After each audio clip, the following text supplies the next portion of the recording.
A knight or imperial sword must be a man absolutely loyal to his country, who expresses loyalty to his master and is very obedient. But in reality, such a life was only in novels, for the knight's wages were used for personal amusement and gratification, and there were many people who sought power and advancement by dishonest means, or who used their title well in aristocratic society. And eventually, such a noble position as knight lost its original meaning. But among all these knights, there was one girl called Sigrid, and she was one who could boast of her privilege on a par with the officials, for she was a true master of her craft, and Sigrid was the first female master. And she was so successful as a knight that the emperor himself appointed her his knight. And Sigrid has sworn more loyalty to the emperor than anyone else. As a result, in the days of service, there was no mercy for anyone who disobeyed the emperor's laws or his will. So Sigrid did whatever the emperor wanted her to do, even if it meant killing innocent poor people. And so, while nearing her death, a woman asked Sigrid if she really didn't feel remorseful about the fact that. But Sigrid was truly an example among knights who obeyed orders without question, and was also an embarrassment to everyone who was not a knight, for she was considered too correct by everyone, and many even despised this girl and said that she was the emperor's dog. But Sigrid was undeterred, and it was a great part of the joy for her to be knighted by the emperor himself. And the girl believed it to the very end. But it had to be realized that a suitable knight existed only solely because of the royal family, which is why, when necessary, the emperor found Sigrid guilty and sentenced her to death. And the girl was shaking while her sentence was read out. She didn't understand how she'd ended up here, because she had never cheated on the emperor and was innocent. And remembered that the emperor, looking into her face, had ordered Sigrid to die for him and be punished by death. In the end, that's how the girl died, and her death was clearly not a proud passing. But when she woke up, she found she was fine and her neck was in place, so she assumed she was already in the afterlife. But as she looked around the room, she realized that it was not like the afterlife, but more like the house Sigrid had lived in before. But she was clearly aware that there could be no such overt sensations of her own death in a normal dream. And so she went outside, and looking around the area she was in, Sigrid Ankertna realized that not only her house was similar, but also the alley and absolutely everything resembled the real world. And so Sigrid reflected that the other world was really no different from the real world. And so now she would continue her life after death. But she was discovered by the guards, who grudgingly inquired what Sigrid Ankertna was doing outside during curfew, and then ordered her to be tied up to take her to security. But in the end, as she watched the captain, who did not realize what Sigrid Ankertna had forgotten during the night, she wondered if he might as well have died. But the captain was madly surprised at such a question, for it was too sudden.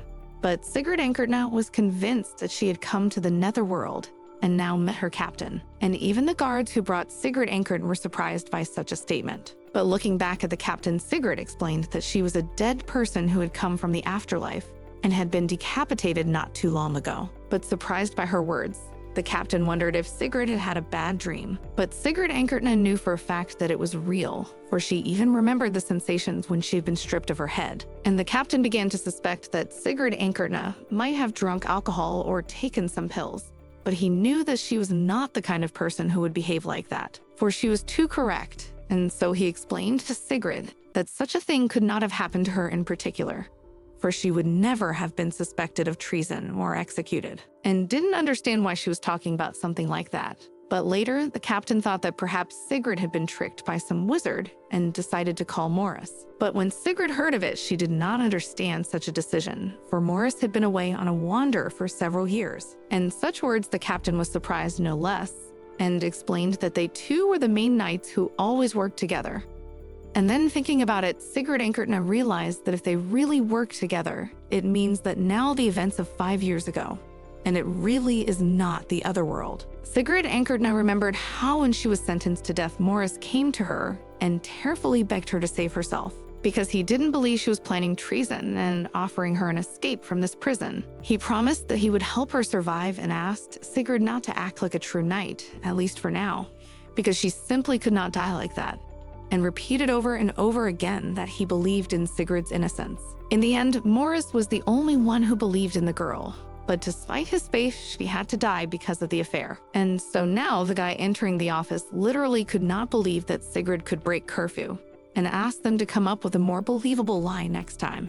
But when he saw Sigrid anchored, he was really surprised. But she approached the guy and started to scrutinize him and saw that he didn't have a scar and his face looked younger. And then the worried Morris looked at Sigrid Ankerna and asked if she was all right and thought that he had thought that the guards were joking with him.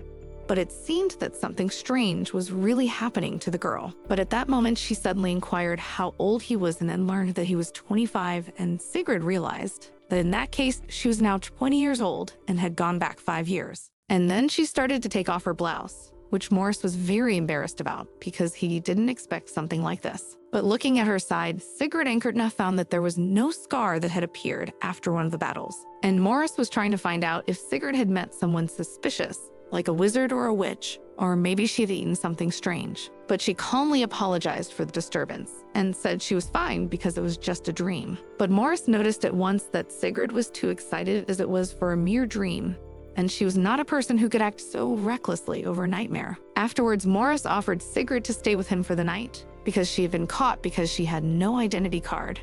And Morris didn't want the guards to work again, so she could just spend the night at his place. And he thought he couldn't leave her like this because she's obviously not well. And so the thoughtful Sigrid Ankertna agreed. Eventually, when Sigrid arrived at Morris's house, she found that the house looked completely different from what she had imagined, for there were even maids. Later, Morris sent her to the guest room and asked with a smile that Sigrid rest well this time and not have bad dreams. And the girl thanked and expressed her regret that Morris had been awakened and forced to come to the station because of her. Eventually, alone, Sigrid reflected that she had given her allegiance to the man who had tried to kill her. But at the same time, Morris was the only one who believed her, and she realized that she had definitely been decapitated and didn't understand why she had gone back exactly 5 years, but still pondered that maybe it was a bad dream, and then she was dead, and now she was just sleeping peacefully. Because she had many desires that she suppressed all her life, Sigrid Ankertna, because a knight's life should be filled with doing the right thing, and she was always watching Morris, who seemed to be enjoying his life, as well as the nobles, whom Sigrid had always envied. And it was only now that she realized how foolish she'd been.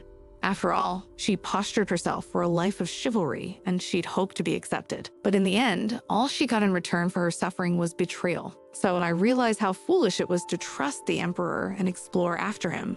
And in the end, even her Okoro core was taken away. But afterwards, she tried to summon her Okoro core, and then for just a moment, energy shone on her fingertips, which immediately dissipated, which wasn't surprising since she didn't have a core, but she could still use it.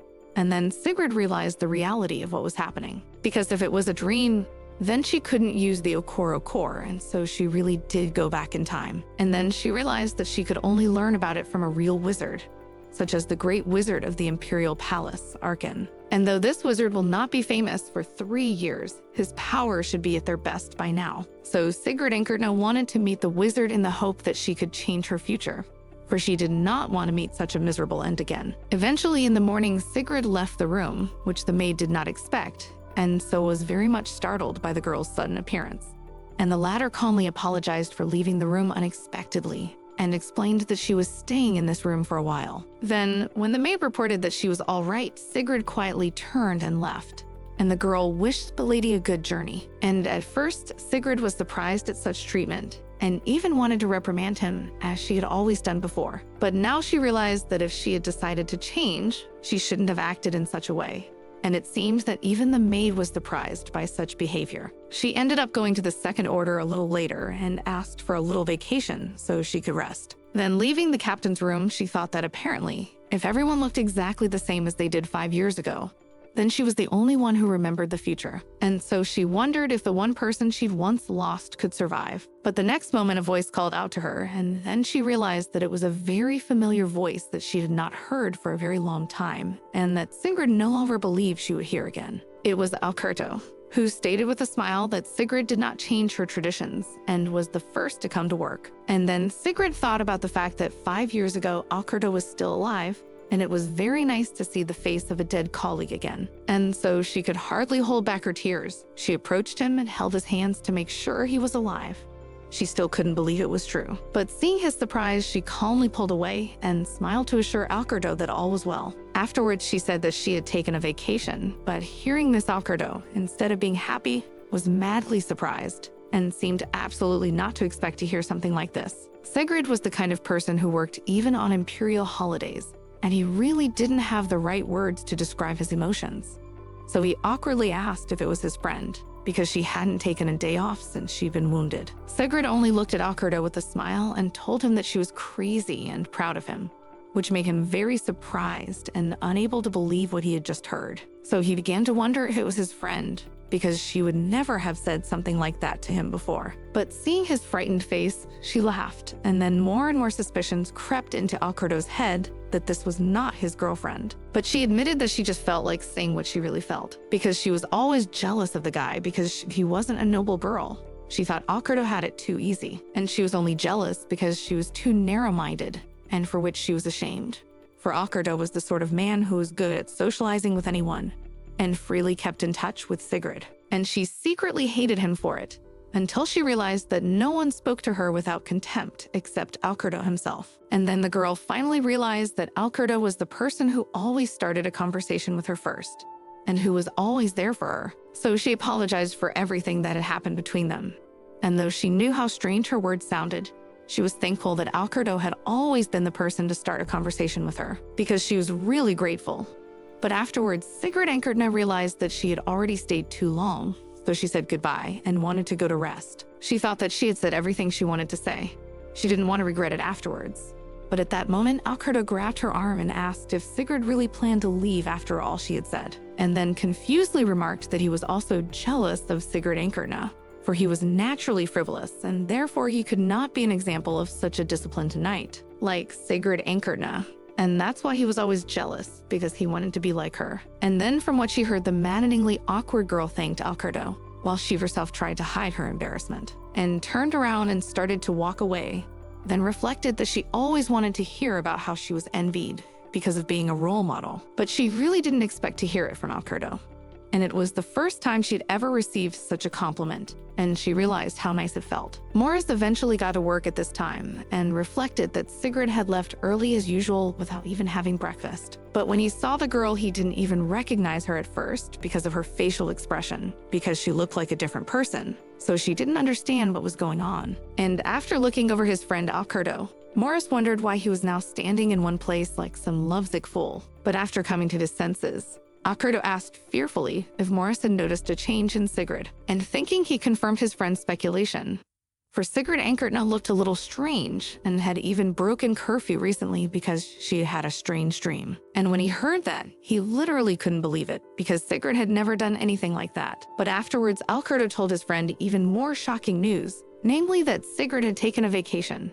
And it was news that was impossible to believe. Eventually, Sigrid went home quietly and reflected on the fact that she didn't even know what she was doing on her 45 days of vacation, because she had never taken it. But the next moment, she thought about how old her bed was, because after she had slept at Morris's, she realized that not only the bed, but even the table was too old. After that, she looked in the closet and was obviously not happy with what she saw, as there were only a couple of things there, namely a shirt and pants. And then Sigrid realized that her room and her lifestyle were really shabby, especially compared to Morris's. After all, he had a really luxurious and cozy mansion. And then Sigrid realized that if she continued to live in this place now, it would be no different from her past life, and imagined whether she could ever become just like Morris, but realized that she should obviously start with food, clothes, and a bed. But she realized that if the house itself would change, so would what would be inside it. So she set out to buy a property. She was very lucky because she had always saved money, so she decided to choose something suitable for her. But it took her a long time to realize what kind of house she wanted. But the next moment thought that she would like to have a garden, and then the woman explained that it might be difficult for Sigrid to manage a house with a garden. But she'll obviously enjoy looking at it, as the house will look much brighter, and you could also hold tea parties there. And then Sigrid realized that she had heard of something like this, because the ladies were having a tea party, though she used to think that social gatherings were really useless. But she'd like to be in a place like this at least once. But as it turned out, the house she was offered was too expensive and would hurt her budget too much. And then the woman thought about it and offered Sigrid Enkerdna another option, because she had cheaper houses, and gave her the address. And when she went to that address, she looked around her house, which didn't seem so bad, and she decided to go out to look around first. And then in the house, she immediately heard the odor of blood, which was clearly perceptible. and remembered that she had been warned that there had been a murder in the house. And the house was still not tidy, but the location was good and half the price compared to many similar buildings. And then Sigrid Ankertne stated that the garden was really good, though not tidy. But inside it was clearly obvious that there had been a murder because the house was bloody and filled with a foul odor. And realized that apparently this house had not even been tried to be cleaned up and didn't understand the reason why. So she continued to look him over and all was well until she heard some strange whispering almost above her ear. And then she realized that it was a cold energy that was coming straight from the house. And that meant there was a ghost here full of malice. So she wanted to take up the sword, but realized that it was useless because an ordinary sword would not work against a ghost. And the next moment, the ghost himself appeared. And then she realized that apparently it was a murderer who had killed a family member and then died himself. And then Sigrid thought about the fact that ghosts could be gotten rid of with warm energy. And although she wasn't good at it, since she still lacked Okoro's core, but this ghost would be perfect for her practice. And so she gathered as much energy as she could and channeled it into the ghost, and it started to disappear. But after such an attack, Sigrid's vision slowly began to leave her, and her head began to spin too much, after which she lost consciousness. Eventually, after a while, Sigrid finally came to her senses and then thought about the fact that she had clearly applied too much energy, and she didn't even expect it to be so tedious. And then she decided that she definitely needed to practice after she got the house in order to avoid any more situations like this happening to her, and took one last look around the house and realized that she could get a huge discount on the haunted house. Eventually, a little later, she finally got a contract at a lower than market price, but it was still a really big expense. And Sigrid had never in her life spent so much money on herself before she went back in time. And she lived minimally on her means and saved on house, food, clothes, because she thought that's what knights were like. But she saw the death that awaited her if she continued to live like that. And it was not at all the chivalrous death Sigrid had thought it would be. So I realized the only reason she lived was to change her life. But I'm still not sure exactly how she should go about it. But realized that she had always held back all her desires until her return. But when she saw the dress in the shop, she thought how beautiful it was. So she wanted to enter the store, because looking at all the clothes Sigrid Ankertne wanted to try to wear something like this, and she was not a fashion connoisseur, but she thought the outfits were very neat and dainty, and her clothes in turn were too threadbare. And so she tried to reassure herself that she didn't want some overpriced suit, but if she decided to change her life starting with food, clothes, and home, she should at least try to choose something more suitable. Eventually, sometime later, Sigrid came out with her new clothes and grudgingly reflected on the fact that it turned out the election shopping had been very tedious. Because as soon as she entered, the staff immediately jumped on her like crazy. And because of that, Sigrid was very embarrassed. But in the end, a woman came to her aid and ordered her workers to stop, as their behavior could irritate the client. Then she offered her help. And it was thanks to the woman that Sigrid thought she had picked out some pretty good outfits for herself. But now, she also needed to buy new capes and shoes, and the rest could be picked up next time. In the evening, Sigrid found herself at home thinking that changing her life had not been as easy as she had thought. But she had to start changing because she didn't want to be as pathetic as she was before, so that the new house would not seem alien to Sigrid. She decided to start cleaning it the next day, and she would have to deal with the spirit before the cleaners got there. The woman ended up explaining herself to the workers, trying to convey to them that she could not help them because the house had been bought and cleaning was a requirement for the people who lived in the house. But the employees didn't understand how they were even supposed to clean that house when it was haunted and threatened their safety. And even though the woman realized how hard it was, she explained that Sigrid Ankertne, who had bought the house, had informed her that they didn't have to worry about it anymore. But the workers didn't seem to believe what they had heard, because no one had ever been able to solve the ghost before. But they warned that if the problem reoccurred, they wouldn't work again, but they would be paid as promised. But in the end, when the workers arrived at Sigrid's house, they were really shocked, so much so that they even dropped the objects they were holding, for they had seen a bright and golden color glowing from all the windows of the second floor, and so they trembled fearfully, waiting to see what would happen next. But when Sigrid Ankertne came out and invited them in, the men immediately felt that the atmosphere of the house had changed, and they felt much calmer. But still, one employee asked what had happened to the ghost, and Sigrid calmly explained that she had solved the problem.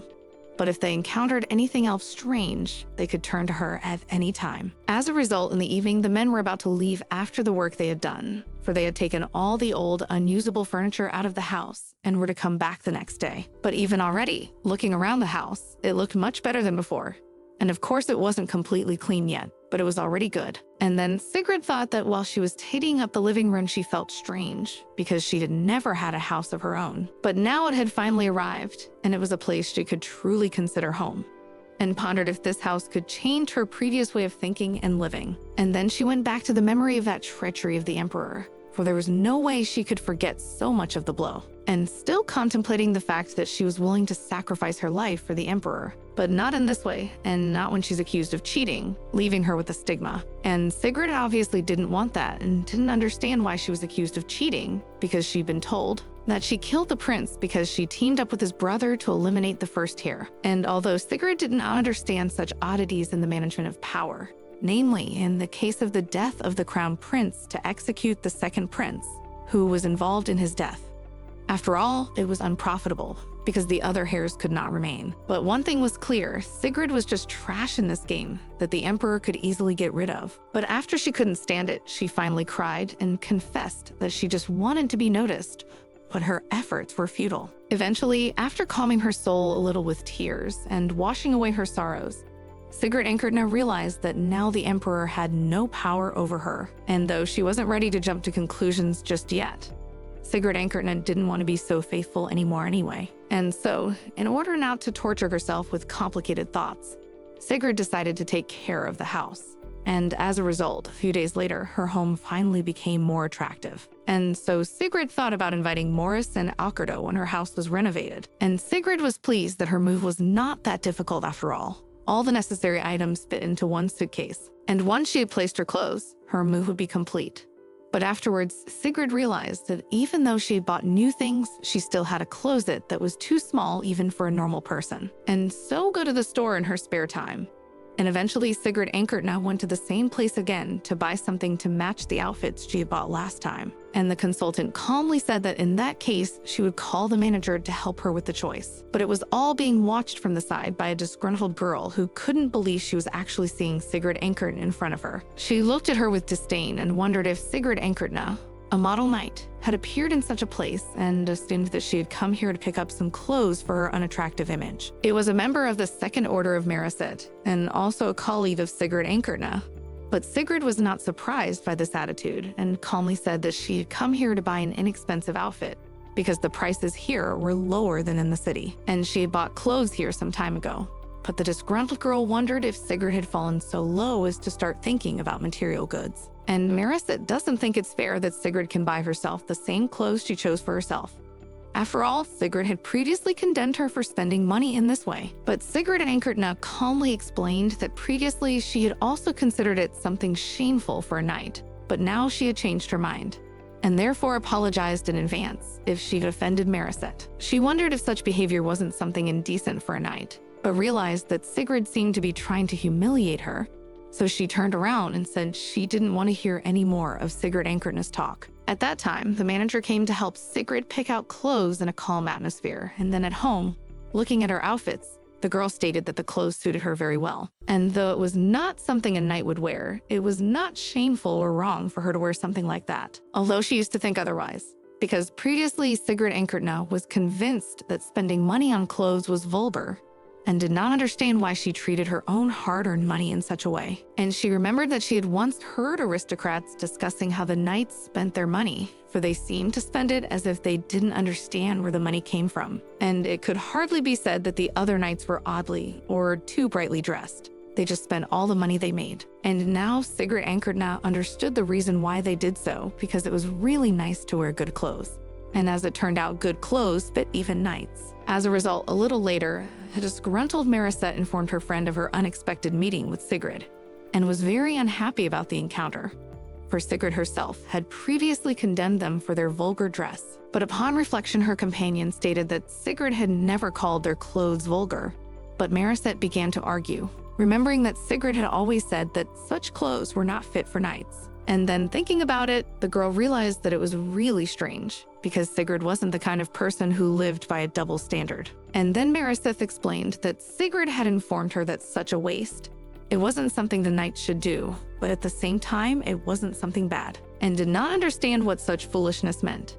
But the girl only noted that Sigrid was indeed acting a little strange, for she had even taken a long vacation and bought herself new clothes. And then thinking about it, I suggested that Sigrid might like someone, because people like her can't act like they used to when men like them. But Marissa felt very sorry for the guy Sigrid Ankerna might have fallen in love with, since she thought no man deserved a girl like that. And her friend only reflected that she understood Marissa's hatred of Sigrid, but that the girl had changed too obviously, and so she decided to give Sigrid her undivided attention. Eventually, while in the garden, Sigrid trained her Okuro core, but realized she didn't have enough strength yet. But even with the power she had, she was already able to concentrate energy quite quickly.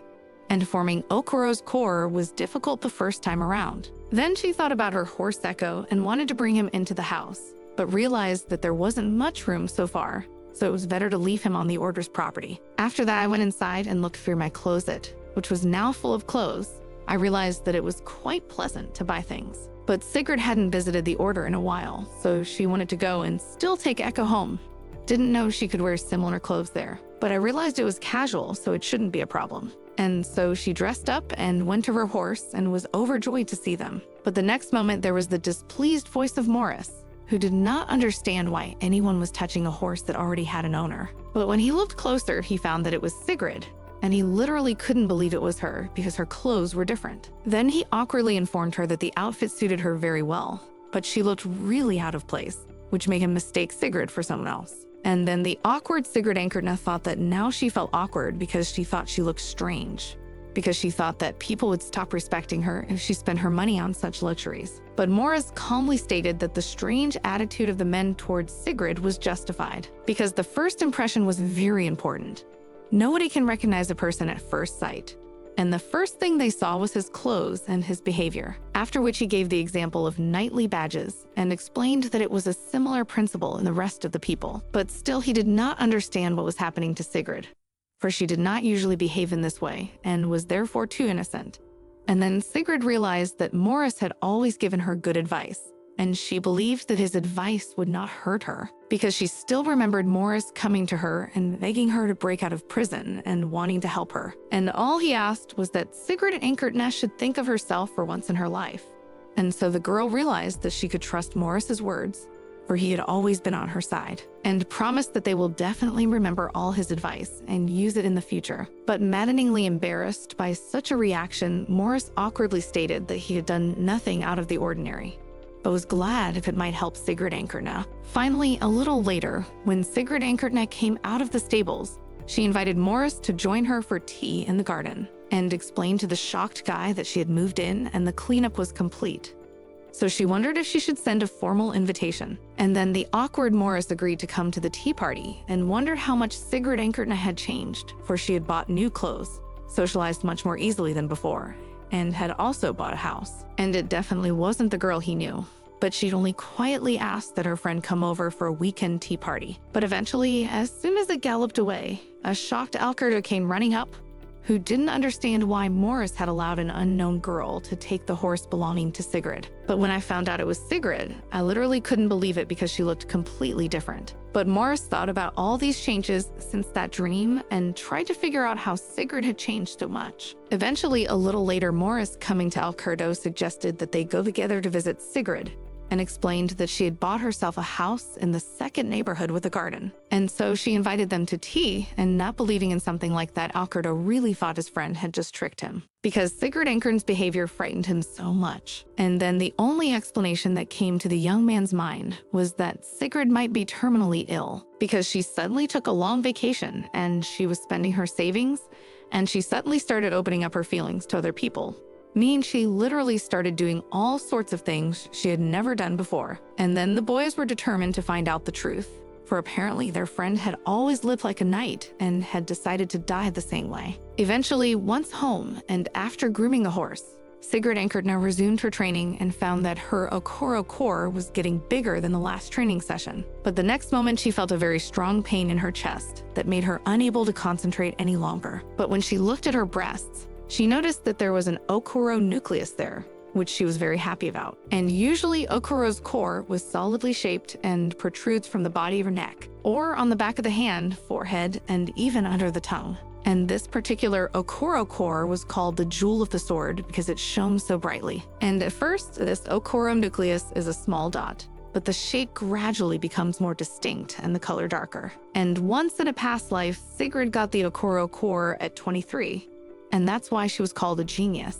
And that's why if anyone knows that she was able to do it at 20, she'd obviously get a lot of attention, and then she'd obviously be asked to join the army, which she really didn't want to do. Sigrid remembered that every time she studied for exams, she enjoyed working with energy. And even if she wanted to change her life, she wouldn't want to give up her knighthood. But as she keeps at it, the day will come when she will receive an offer from the imperial family, and she won't be able to avoid getting close to the emperor. And at that moment, she felt that same horrible pain at her execution again, but realized that everything would be fine as long as she didn't get caught. As a result, a few days later, a shocked Alcerdo and Morris looked around Sigrid's house and could not believe what they were seeing and even thought they had gotten the wrong address. But then, because they had been walking around the house for too long, they were noticed by Sigrid Ankertna, who wondered why they weren't coming in. And then looking at her, Alcerdo realized that from her pants to her shoes, all her clothes were not the same as Sigrid had worn before, and she had even started wearing jewelry in her hair. And so Morris and Alcerdo looked at each other and suspected something at once, but did not show it. Whereupon Sigrid sent them into the garden and bade them sit down while she made tea. And the lads quietly conceived that there were absolutely no servants in the place, though the house was very large, and didn't realize she was gonna do all the housework herself. So when Sigrid came, they tried to convince her that her house was too big, so she just needed help. And even when Alcerdo and Morris offered to hire her maids at his expense, the girl refused. So Alcerdo came up with a solution and suggested that Morris lend Sigrid one of his maids. After all, if Sigrid didn't mind, the girl could come for a few hours a day. But Sigrid would only admit that she had considered hiring a maid, but she didn't even know how to find one, because as far as she knew, even aristocrats found maids through acquaintances. And so it was not at all easy for one like her to find the necessary laborer. And so the lad suggested that the maids of Morris's house should be chosen from recommendation, and warned that if they would only do domestic help, it would not cost so much. And when Sigrid agreed, the boys were greatly relieved. But Alcerdo couldn't stand it and decided to broach the subject of Sigrid Ankertna's sudden change. After all, she wasn't like that before. And then Sigrid confessed that she actually thought that she didn't want to die like that. And so she made the decision to change her life and stated that she must have really scared her friends with this sudden change. But she was not very comfortable with this change, for she still felt as if she were asleep. And she wondered if there was a dead Alcerdo in her future, and a Morris who had become a wanderer. And it was two people she had no longer expected to see. But yet it had become a reality, and now they were sitting and drinking tea with her. But at that moment, Morris, seeing her brooding, gently touched Sigrid's arm and reassured her, letting her know that she was not alone and would indeed be fine. And then the girl, insanely happy to be reunited with her dear friends, thanked them and finally found some comfort. But eventually, the guys asked why Sigrid had chosen this particular house. And she explained that she really wanted to invite people into her garden, and thanked her friends for coming because they knew she wasn't close to many people, and so she had no one else to call but them. And finally, after a while, they said goodbye. Sigrid Ankertna reflected that she had finally succeeded in fulfilling one of her wishes. And remembering everything that had happened, it seemed to her that the atmosphere between them had been good, and Sigrid had gotten closer to her friends, even better than before. But in the end, the boys leaving Sigrid in the carriage stated that she was obviously terminally ill and had already worked out exactly how they could help her. Afterward, decided to discuss it with the other knights in order not to act alone. But eventually, when the other knights found out about it, they literally couldn't believe that she bought the house, and even threw a tea party where she invited Morris and Alcerdo. And then Morris stated that the problem was not only that the girl had bought a house, but that she was hiding something, and perhaps she was suffering from a serious illness. And also during the tea party, she informed them that she did not wish to die living the kind of life she had previously lived. And then the awkward Marisette reflected on their meeting in the store and realized that this change in Sigrid Ankertna's demeanor was not gratuitous. After which Alcerdo and Morris asked their colleagues to conceal the information, because Sigrid didn't want to make it public.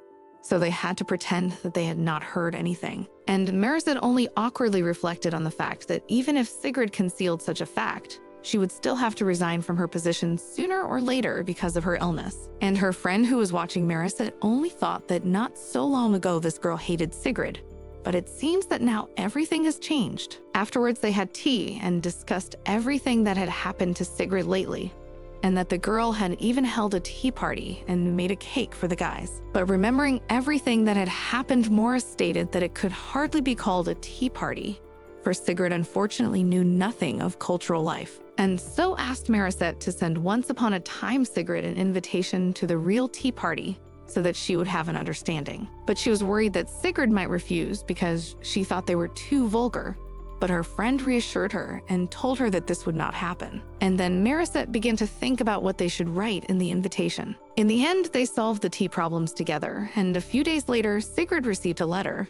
But the surprised girl didn't understand who could have sent it. But when I saw the caption, I was really surprised. It was from Alsekida. Alsekida was the Marquis, and she was an elegant and confident girl, and the only person among the knights who showed Sigrid favor. But nevertheless, it was hard to say that they were in a close relationship, and rather they just greeted each other from time to time. But she did not understand why Alsekida had so suddenly sent her an invitation.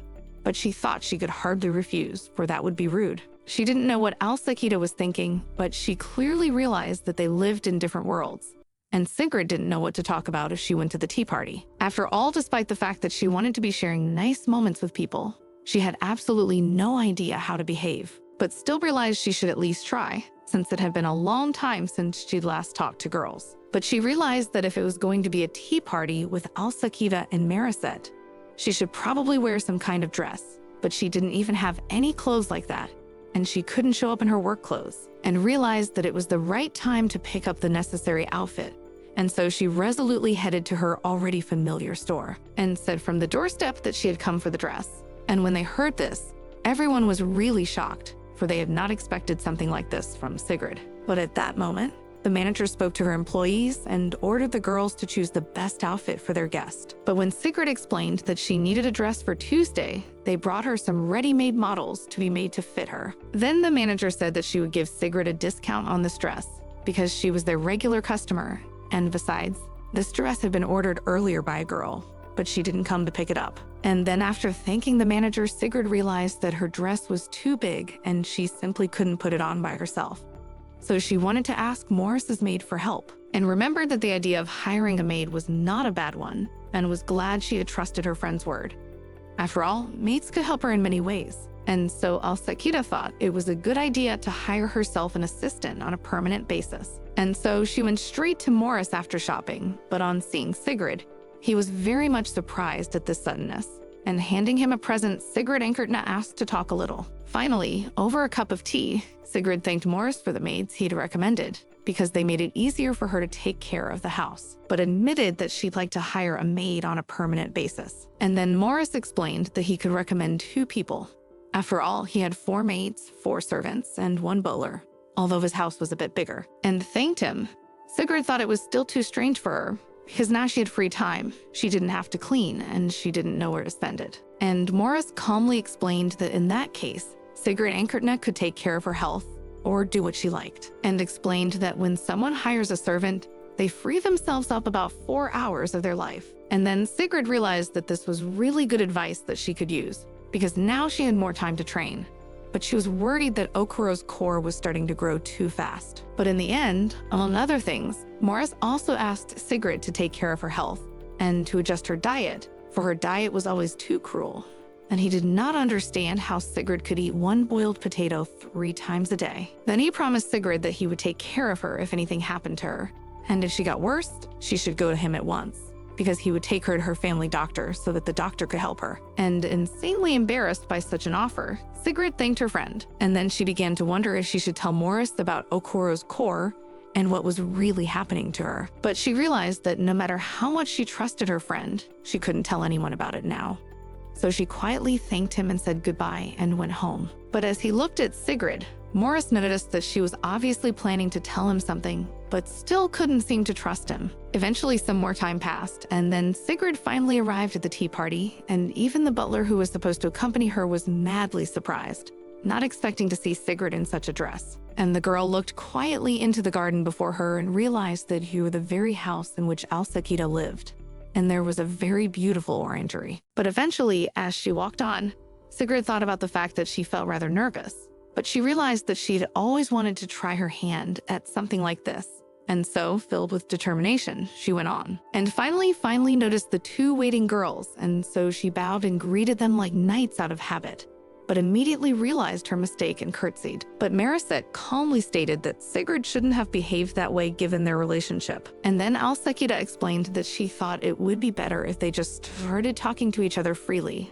which Marisette was very unhappy about. But Alsekida reassured her and explained to the girl that they were not gathered here to quarrel. And then she grudgingly acknowledged her friend's rightness. But still looking around, Sigrid noted that she clearly didn't look like someone who should die soon. But suddenly, Alsekida complimented Sigrid's dress, and then she thanked her and confessed that she had bought it cheaper because someone had already given it up. So it was really a pleasure to buy it. Marisette thought about the fact that it wasn't customary to talk about such things, so she had no pride. But at that moment, unexpectedly for Marisette, Sigrid praised their outfits and said that they always looked very good in their clothes, and in these dresses also really looked splendid. And the awkward girl literally did not know how to behave after such a thing, for Sigrid had uttered those words which Marisette really did not expect to hear. Eventually, a little later, the maid served the tea snacks, and then looking over them, Sigrid Ankertna realized that all the snacks were like a work of art. And the tea did have a luxurious smell, and it was a real tea party, so it was nothing compared to the tea party she had. So it must have seemed weird to her friends. And finally, after that, the girls began to ask Sigrid Ankertna about her house, for it was in a pretty good neighborhood. And so it was a wonder that she could afford it, for the knight's salary was not very large. But Sigrid Ankertna calmly admitted that there had been a murder in that house, and that was why it had been heavily discounted. And then hearing about it and the ghosts that Sigrid had gotten rid of, the girls were really shocked. Alsekida wondered if Sigrid was not even going to rest if she had taken such a long vacation. Sigrid was really surprised by this question, for she had not thought about it at all and her mind was occupied only with thoughts of home. But at this point, Marisette couldn't stand it. She stated that when people take a long vacation, they usually go on a long trip. And Alsekida noticed that Sigrid was the kind of person who rarely rested, so she just didn't know how it was necessary to do so. But eventually, Mary wondered what Sigrid did in her free time. And when she found out that the girl didn't do anything, she offered to take her to the opera with them. For she knew nothing about recreation, she was willing to teach her. And then the girl awkwardly thanked Mary for such an offer. And she immediately thought about the fact that earlier Sigrid had behaved very rudely, but now she was very naive, which was unexpected. The next moment, shocking Marisette and Alsekida, Sigrid rose from her seat and, bowing, apologized for the offensive words, for she had thought long over it and thought she'd been too rude. But at this moment, Alsekida calmly inquired what was the cause of Sigrid's change of opinion.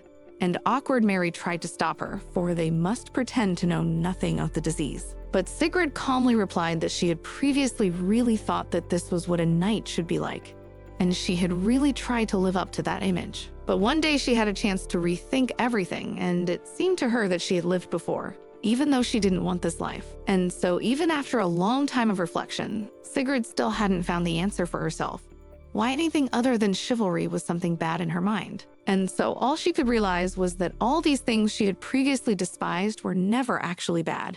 And so she wanted to apologize for her words. But Alsekida stated with a smile that it was indeed an interesting opinion, and thought about the fact that Sigrid was not just spending her money and living her life, but reasoning and rethinking life before she died. And perhaps if she hadn't changed her mind, she would have died without meaning to. So in Alsekida's eyes, Sigrid had clearly outdone herself. But in the end, Alsekida stated that she would also like to help Sigrid get some rest. For though she was not a fan of such vacations, she wanted to help the girl. And so they began to ask Sigrid what she liked to do in her spare time. But her answer about training did not satisfy the girls. So Sigrid began to think again and realized that at first it had been hard for her to choose new clothes. But now she seemed to be enjoying it. And also cooking and cleaning Sigrid's house seemed also something interesting.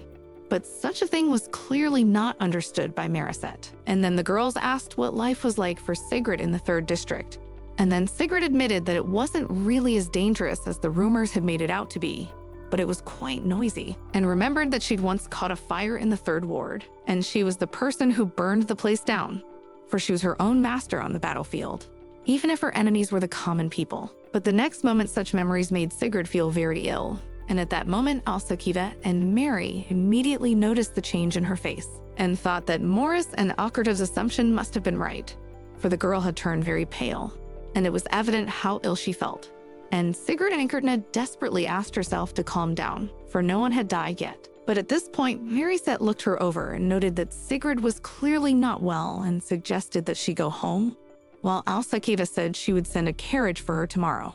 In the meantime, she was to rest. As a result, the next day, as promised, Mariset arrived and stated that Sigrid Ankertna should get into the carriage as soon as possible, as they still had a lot to do today. Eventually, their first stop was a clothing store where they helped pick out the right outfits to make Sigrid look stunning. They went to a cafe where the girls tried to find out what Sigrid liked and what she liked best. But as it turned out, she didn't know what she liked best. Alsekita's advice was that the more Sigrid tried different desserts and teas, the sooner she would realize what she liked. But the next moment, Sigrid noticed a catalog, and then Mariset explained that it was the catalog of the things they were picking out for Sigrid, because the most important thing in choosing things was that they looked good on the hostess, and explained that Sigrid could buy the wrong thing more than once until she realized her style. And that was what hunting for things was all about. But explained that since she had Mariset with her, Sigrid had nothing to worry about since she could get by without failing. And that's how her vacation ended. So she came to the commander and told him she was ready to assume her duties after her vacation. But the worried commander only asked if the girl's health was all right. But when she convinced him that everything was fine, the commander calmed down, realizing that in all likelihood the rumors were not true. Yet many continue to wonder what happened to Sigrid and the reason she changed so drastically when she was such a diligent knight. After that, the commander said that Sigrid could rest and start work tomorrow. And then she went out and thought about her new uniform, because it was much lighter than what she had worn before, and she was more comfortable to move around. But looking around the training ground, which was empty, Sigrid wondered if she had some strange feeling. But at that moment, Morris came in, surprised that Sigrid was in her usual knightly uniform rather than armor, and wondered what she was doing here. But after explaining what she had come to talk to Commander, Sigrid inquired why there were so few people today. And then, surprised by such a question, Morris said that they were now in the northern part of the city, since there was information that the demon had appeared near the capital. He explained that it was probably not a demon and could have been mistaken for a large boar, and explained that they had been given this task because they did not want to call up the first guard. But at that moment, an excited Sigrid Poe wondered where Alkerdo was now, and when she heard that he had also gone to fight that demon, she ran away, for she remembered that that was how her friend had died. Eventually, she saddled her horse and raced with all her might, not even paying attention to the excited and frightened bystanders. And all she could think was that on the day of Alkerdo's death, her superiors got a report that a demon had been found near the capital, and decided that since the demon couldn't have gotten into the capital, they'd send a second guard to protect it.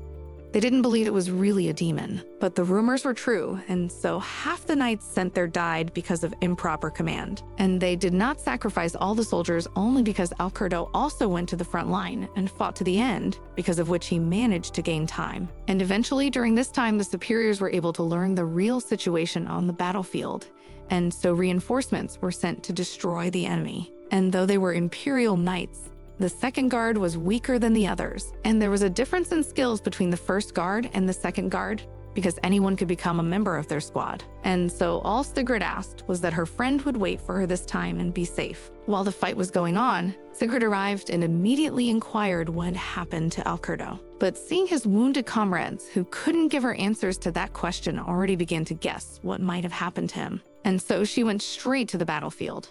But at that moment, one of the knights stalked her and explained that it was too late to save the others, as they needed to ask for help, for they needed strength to transport the wounded. And so it took her to help the others, but looking around the forest where the demon was now, Sigrid realized that she just might do that. And so when the knight was distracted, she immediately dashed into the woods at full speed so she couldn't be caught. And looking at her, the knight literally did not understand. Did Sigrid now really not listen to his orders and did not obey, as she always did, because she was just obsessed with discipline? As a result, at this time, Alkerdo was still alive and fighting his enemy with his last strength. But this battle was clearly taking a lot of his life force, and he was already wounded, and realized that he obviously shouldn't have tried to act so cool, because now he might just die, and he had no chance against such a monster, but reached for his weapon that his enemy had recently wrestled away. And Alkerdo realized that if he was to die, he must at least delay this monster just a little longer so that everyone else could survive. But at that moment, a pod monster attacked the guy in the back, and the attack was so serious that he immediately fell over and bleeding begged for the beast to just kill him. But Sigrid stood in his defense, telling her friend to get up as quickly as possible before dealing with the monster. But another episode from that monster started. In the end, even though she was able to repel the attack, she still had to fully stand up and take the fight. And so she demanded that now Alcerdo hide while she fought. But an excited Alberta warned Sigrid that her sword simply could not defeat this monster. But she understood that and knew only one thing, that now she just needed to use her core to make her sword more nimble and deadly. But she didn't have enough yet, and so she wouldn't be able to last much longer, so there was only one way out. She had to finish the monster in 1 minute. After all, that's how long her core would last. And so she gathered all her strength and attacked with a devastating blow. And watching from the sidelines, Alcerdo didn't realize when Sigrid had time to peel the core. But the next moment, there was another attack of deadly fangs that headed straight for her neck, but eventually managed to get out of the way of the attack. And so she didn't land another blow that was more powerful than the previous one. And Sigrid was indeed very lucky that the core protected her entire body. For if she hadn't been able to destroy the monster in a minute, she would hardly have survived. Then, after dealing with the demon, she went to Alcerdo, who tried to find out how she could use the core, but she ordered him to keep quiet. And looking at the wound, realized that it was so deep that you could see all of Alcerdo's bones. So the fact that he could still breathe and speak was truly a miracle. And she couldn't believe that he had been alone in this battle, because in his previous life he had died like this. And she approached and activated the core and began to gradually heal Alcerdo's wound. And he noticed that his pain was starting to go away. But the next moment, the core cracked from the overload, because it was clearly not designed for that much energy. And so blood spurted from the girl's mouth. But she ordered the agitated Albert not to move, for he might be separated early. And then she pulled and thought that it was the first time she had ever used up all her energy to the fullest. And it was really unbearable pain. But in the end, looking back at her friend, she thanked him for holding out and for surviving. Eventually, they arrived much later with reinforcements from the first guard, and the guy smugly remarked that he couldn't even believe that someone from the second guard had been able to kill that monster. But then he looked at the wounded Alcerdo and Sigrid and wondered what condition they were in. But the girl looked at the guy and recognized him immediately, because it was Veramuth Moonraker, and he immediately felt some familiar energy and realized that apparently the girl had used the core to heal her comrade, and advised her not to move until the paramedics arrived. Then he pulled back her clothes and noticed the cannonball. But at that moment, angered by such impermissible actions towards Sigrid, Alcerdo got up to push that guy away. But in the end, because he wasn't cured yet, he fell back to the ground. And the disgruntled captain of the first guard stated that he had warned him not to move. Then he warned Sigrid not to worry, because he wasn't doing anything wrong, he was just looking at the state of her core. Then touched it and wondered if Sigrid even knew that she was clearly insane, because so much energy had been used that her core had cracked. But she was ready for something like that, and then the disgruntled guy noticed that Sigrid was answering him and behaving very disrespectfully towards Tom, who was the commander of the Imperial Guard and was a bit above her in rank. And looking at Sigrid, Ankertna asked how it was that the knight of the second guard used the core. But she did not answer anything, because she knew that this guy had a nasty relationship with her in the past. And she sincerely hated his sarcastic remark about Sigrid being an imperial dog after all. She had always found herself looking down on this guy. But what Sigrid hated most was precisely because the Emperor loved him so much. And even though they didn't know each other yet, he wanted to kill her before, so she can't treat him well even if he's being kind now. But realizing that Sigrid did not want to answer him, the commander explained that only the core created by the girl herself had cracked, but it was unlikely to recover on its own. But she stated that if the guy ever touched her, she would please tell her boss. But he wasn't going to listen to her and said he would help her. Then he used magic and explained that it would take some time to heal the crack. But when he removed his hand from the darkened stone, he explained that he had filled it with energy, and not everyone could do something like that. And then Sigrid immediately realized that she was definitely not in as much pain as she had been before, but the sensations were very unfamiliar. But at that moment, the guy offered her to join the Imperial Guard, and was very surprised at Sigrid Ankertna's refusal, because she was a member of the second guard, and the Imperial Guard had 10 times the pay, and the wealth of their knights was much greater. And there was also a lot of food and power, but she just calmly explained that she knew it all, but she hadn't decided who would be her master, so she needed more time to decide. At this point, unable to stand it, the guy laughed, not understanding where Sigrid got such outdated chivalric thinking from, and stated that this girl would obviously die with this kind of thinking, because even though she said she hadn't decided on her master yet, she kept her core secret in order to save her colleagues. and it looked like some kind of chivalry from fairy tales. But eventually, the rest of the first guard came, and then looking at Veromuth, Sigrid Ankertna asked him to pretend that he was the one who had defeated the monster because she didn't want anyone to know about her energy. And then Veromuth smiled, wondering that apparently he would be the person to know about this secret. But still, he agreed to fulfill the girl's request, and she even offered to pay him. But Veromuth calmly explained that such a secret he would keep, and it would be her payment for him fixing her core, which was a good enough exchange. But in the end, when the Knights of the First Guard arrived, they were truly delighted that their captain Veromuth had managed to deal with this monster single-handedly. But Veromuth asked to keep it a secret because the captain wanted to leave the credit to the entire guard, and explained that they had better not show their skills too much.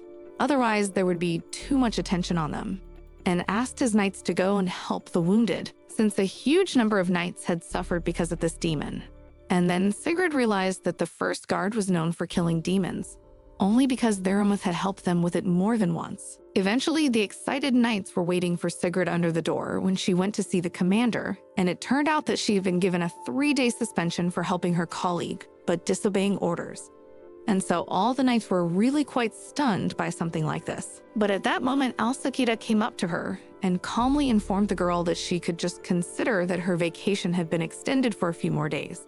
And they were all glad she wasn't hurt. But Sigrid was worried about Alkerdo. But Morris reassured her and informed her that the guy had been sent home, but warned that if Sigrid wanted to check up on him, he helped let her down. Well, when she started to convince him that she could have gotten there on her own, Morris calmly informed her that he had to at least do something, since he had been sitting here the whole time they were dealing with this monster together. But eventually, when they sat down in the carriage, a disgruntled Morris remarked that Sigrid had really gone mad if she thought going into battle herself was a really good idea, and wondered if the girl realized how frightened he was when he heard about it, because the guard even called for support because it was a real demon.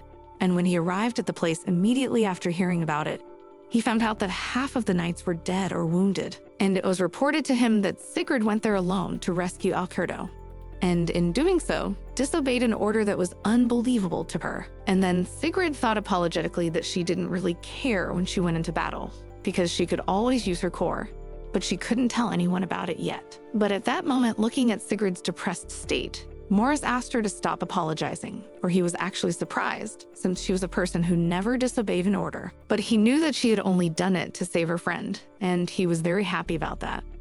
And although he was not very good at compliments, Morris was very happy that Sigrid had been able to save their comrades, and they were both alive. And then at first surprised, Sigrid was happy at such words, for Morris had convinced her that the way she had acted was not a bad thing, because she saved her friend. And from what Morris said, it was a good choice, and the girl was very happy. But she explained to Morris that she had been lucky to get help in the form of Veromuth, and as much as she disliked the man, it was hard to deny that he was very talented. And herself pondered that when she was the Emperor's dog guy, a popular Black Knight, and remember how she had once encountered him when she was arrested on a false charge. And the only thing the guy said to her was that he obviously didn't expect something like this to happen to her. And it seems that Sigrid even said something back to him, but her memory was very fuzzy because of the shock she had experienced after the accusation. And so Morris offered her his hand to get out of the carriage, and she was very grateful for the gesture. For when she held the boy's hand, she was relieved and her pain seemed to recede. Eventually, so they arrived at the desired place, and then looking around, Sigrid realized that they had come to a second district in which also mostly ordinary people lived, and was therefore surprised that this was how her colleague lived. But in the end, when they arrived at the necessary address, it seems Alkerto was very surprised to see them, although he was happy to see them. But when he was let in, he told me that he was actually cured quickly, but that he'd have to wear a cast for a while. And then Sigrid thought that she wished she had enough power to heal her friend, but it was impossible, so he was lucky enough. But the lad only wondered why the first guard had taken the victory over the slain demon for themselves. But it was Sigrid that worried Alkerdo in the first place. Morris tried to find out if Alkerdo had told any of his relatives where he had hurt himself, but he calmly informed them that it was not necessary, as he did not want to disturb his relatives. Then he explained that in any case his home was not in the capital, so he would have to do a lot of work if he wanted to visit his family. Then he awkwardly thought that he didn't seem to be telling his friends the truth, and explained that he didn't have a father, and so he was the head of the family. And he also had 4 younger siblings, and so all his earnings went to his family's needs. And a shocked Sigrid admitted she'd never realized it, because Alkerda was always the kind of person who had a relaxed atmosphere and liked to have fun with his coworkers every day. And that's why she thought he was carefree. And so Sigrid calmly asked if there was anything she could do to help him. But the guide assured Sigrid that he would really be fine and would start work as soon as he felt better. But Sigrid really wondered why it had taken so much longer to heal Akergo than the same procedure with her. And so she calmly informed her friends that she didn't have much time left, and so she wanted to help them in any way she could. And it seems that both of them were really quite shocked by this. And so grabbing the girl, Morris wondered why she always didn't even think for a second about living a little longer. And Alkerda confirmed the words of his friend and said that although they did not want to hurt the girl, but she just needed to find a good healer. Even if it cost a lot of money, they were ready to help her. But shocked by such a request, Sigrid did not understand what her friends meant. And then Morris declared that she was terminally ill and they knew it. And so it took a long time for the shocked girl to explain that it seemed her friends had obviously misunderstood something, because she had never even given the appearance of being sick. And then they awkwardly admitted that they thought her changes were due to illness. And then Sigrid wondered if Akerdo and Morris had probably already told the other knights, in which case it was no wonder why Mariset had suddenly become so kind to her. And now if they think she's cheating, they'll probably start hating her. And she's just recently started to feel like they've been able to mend their relationship. But at that moment, she was approached by her friends, who promised the girl that they would definitely make things right and take responsibility for such a misunderstanding. They ended up having a long discussion about what they should do and just talking. But it was evening, so Sigrid and Morris were leaving. But at that moment, she was stopped by Alkerdo and asked for some time to talk to Sigrid alone. And then when they were left alone, Alkerdo inquired about the reason why the first guard had appropriated the destruction of demons. But she calmly explained that it was her request because she wanted to keep it a secret. After which she explained to a frantically excited friend who was worried for Sigrid's safety that she just didn't want anyone to know about her core, and asked that Alberta also keep her secret. But in the end, the awkward guy admitted that he had absolutely no idea what was going on with the girl. But if it wasn't a disease, then he was happy. And so just thanked Sigrid for saving him. And she calmly replied that she was also grateful that her friend had survived.